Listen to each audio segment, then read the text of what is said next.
Anyway, that said, so you kind of explained how Bitcoin works. You also wrote a blog post recently giving a shout out to the new book, The Block Size Wars. What is a block size? What are the block size wars? Its history, its importance, its philosophical foundations. Yeah, I mean, Bitcoin at this point, we have our own civil wars, if you're wondering about how politically intense it gets. It's currently not hot, it's cold. Oh yeah, we're in a détente right now. There's no tanks or missiles, at least not yet, hopefully. It can get a little violent, I guess. I think one of the Bitcoin core developers or one of the participants in the war got swatted at one point. What swatted means? When someone does a fake phone call saying that you're holding someone hostage at your house and the SWAT team goes. It's pretty scary. Wow. Internet warfare tactic, yeah. But the block size war, I would say, effectively ended. Although we're definitely going to have more civil wars in Bitcoin for sure. But basically, the core argument was a technical one on its surface, but a very deep political one at its core. The technical question is how many megabytes should be in each successive block. So Satoshi basically installed a limit of 1 megabyte per block. So we should backtrack. There was no limit in the beginning. And it seems like Satoshi, what is this, 2000? The war started in what, 2017 or something like that? I don't know when the year. 15 was when the battle cries began. What was the first battle in the Civil War? I don't remember. But sort of Satoshi, I don't know if you can comment on it. Like, why did Satoshi set the limit to 1 megabyte all of a sudden, almost secretively? And in the beginning, there was no limit whatsoever. Yeah, I mean, we can get into, and people have spent thousands of hours poring over Satoshi's writings to find, which side Satoshi was on. And you can find, like any textual exegesis, you can find evidence for either side, right? Yeah. But I mean, effectively, when Bitcoin was launched, there was a block size because if you made a block over a certain size with the first edition of the code, it would have crashed nodes. But then, in 2010, Satoshi added the 1 megabyte limit in a covert way with no comments or anything. And that stuck, basically. And then Bitcoin blocks filled up, and people that had been socialized into this vision of Bitcoin as an effectively free transactional network were like, why pay a transaction fee if you're not at congestion? If the block isn't full, the miner will mine your transaction for free, right? People that had been brought up in that status quo from 2009 to kind of 2015, they noticed the blocks started to fill up, and they're like, okay, well, let's just remove this arbitrary limit, right? What could possibly be the harm? Right. And then a whole other faction said, no, you need to cap the data throughput of the system, because if you increase it, it's going to be highly exclusionary. And ultimately, regular folks are not going to be able to run a full node. So there's a fixed number, there's a fixed frequency of blocks. And so if you want to increase the number of transactions per second, you want to increase the size of the block. So huge blocks allow you to shove in a lot of transactions. Right. Small blocks don't. So that's what you mean, like constraining the system. So what's the benefit of a small block size where transactions, when you can squeeze in only a small number of transactions? And what's the benefit of a huge block size where you can squeeze in a lot of transactions? Well, it really comes down to the way that you think about the system. So a lot of people wanted Bitcoin to be Visa scale. So to have blocks sufficiently large that you could accommodate a Visa level scale of transactions. So, which is many orders of magnitude more transactions. That's right. I mean, preposterously larger in terms of data throughput than, Bitcoin offers up, or at least it used to, 144 megabytes of space per day, and your average transaction's 350 bytes. So, you could, at a push, do 400,000 or 500,000 transactions a day, which is not many. So if you wanted to get to Visa scale, you'd have to increase blocks obnoxiously large.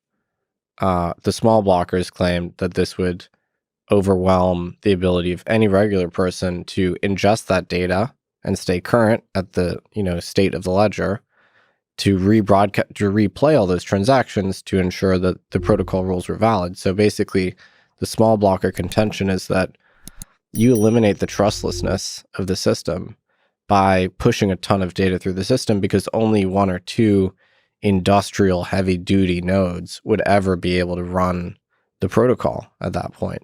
So, by the way, in the Civil War, the two sides, as you're calling them, the small blocker and the big blocker sides. Yeah. And so that takes us back to the thing that you mentioned, that a regular computer could be a node. And with big blocks, that's no longer going to be the case. So just the number of transactions is going to blow up the size of the blockchain that every full node has to store. And so then, as opposed to a regular mom and pop type of node, you're going to have data centers. So they're going to have to be owned by large organizations. There's going to have to be very few of them. And that's how you centralize the control over this whole operation. So the big blocker, yes, it allows you to be Visa and do a huge number of transactions, but it becomes centralized. And then the small blocker is you cannot actually do kind of merchant style transactions, but you get the decentralized benefit. Well, I don't even think the big block approach would allow you to be Visa, frankly, because there's effectively one node in the Visa network, right? So you don't really need to maintain this peer-to-peer architecture at all. And the amount of data you'd have to push through the network to reach Visa scale is a really preposterous amount. I mean, and we have now evidence for what happens when you try and scale up as a blockchain and do 10 million transactions a day, which is still not Visa scale, right? I've seen what it's like to operate those nodes, and it's not pretty. So there are totally genuine computer science physical limits, because it's a broadcast network. Everyone has to be aware of every transaction, and that model, which gives you the trustlessness, the nice guarantees where everyone's an equal peer on the network, everyone has audited the full history of the transactions, that model falls apart under stress. So the small blocker vision is that ultimately you would scale in a layered approach, with the base layer transactions being settlement style transactions, and payments happening at the other layers, basically. Is that universally agreed upon, or like to a large degree agreed upon, that the small blockers have won in this debate? Well, where would you put the current state of affairs? There was a wave of competing Bitcoin implementations starting in 2015 with Bitcoin XT. Actually, Gavin Anderson, who was the guy that Satoshi handed the reins to when Satoshi left, Gavin supported this large block proposal. And so that didn't achieve consensus. And then there was Bitcoin Unlimited. And then later on, there was a genuine hard fork where the small blockers the large blockers couldn't push through their proposals on Bitcoin itself, so they just created a competing version of Bitcoin. So, by the way, so maybe you can comment on, but sort of hard fork versus a soft fork. A hard fork is when it's no longer compatible. What's the right way to put it? They can't operate on the same blockchain, with the same protocol. Yeah, so there's a few ways to define them, and it gets controversial as well. But one way to define it as a hard fork is a expansion of protocol rules, and a soft fork is a shrinking of protocol rules. That's an interesting way to define it. It's not very intuitive, so I don't like that way. Another way is that a hard fork is backwards incompatible, whereas soft fork is, in theory, backwards compatible. So in August 2017, basically the large blockers had enough, and they said, we're going to hard fork Bitcoin. We're going to create a clone, an alternative version of Bitcoin, which has a shared history as Bitcoin itself, but you completely fork it and you create a new future. And but everybody that had a balance on Bitcoin at the time also had a balance on the alternative coin, Bitcoin Cash. And so that was really, That's what it's called. Bitcoin Cash is the hard fork. that was one of them. There were more, actually. I mean, What there were the a heck is number. Bitcoin Satoshi's Vision BSV, Bitcoin SV? So this is all talking about increasing the limit of the block size more and more and more. Yeah, that was one of the changes they wanted to push through. But BSV was a fork of Bitcoin Cash. So it's Hard kinda fork of Bitcoin Cash. yeah. So now there's multiple big blocker blockchains floating around. It's like, What are your thoughts about them? well, Because they're pretty popular. Sorry to interrupt.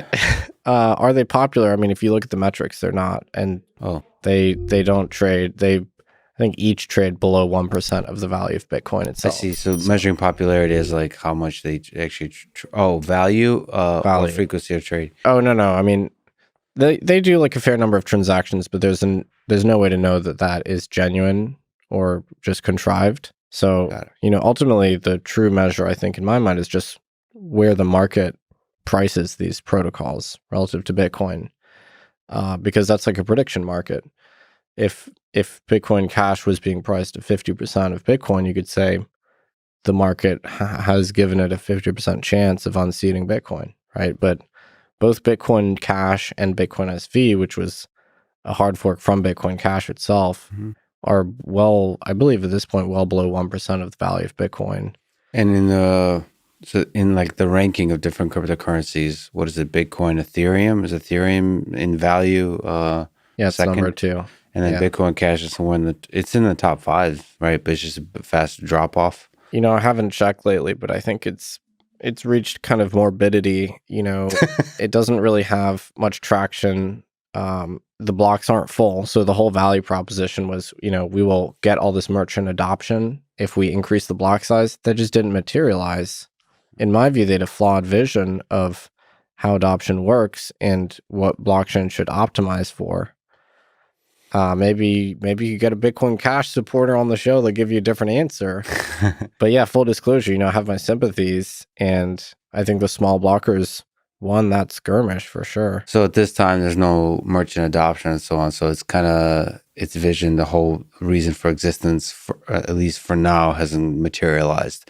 And so that's a indication it's possible that, well, it's a sign that perhaps that's the wrong way to accomplish the scalability.